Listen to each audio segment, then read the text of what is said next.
Arestado ang dalawang lalaki matapos mahulihan ng mahigit 100,000 pisong halaga ng hinihinalang shabu at baril sa ikinasang buy-bust operation ng Limay Municipal Police Station.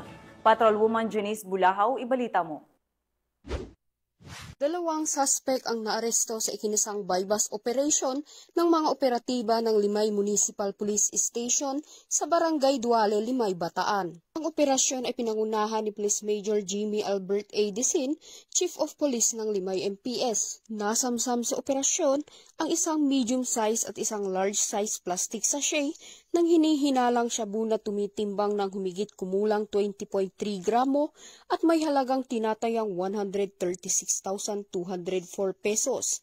Isang caliber 22 pistol na walang serial number at kargado ng 4 na bala.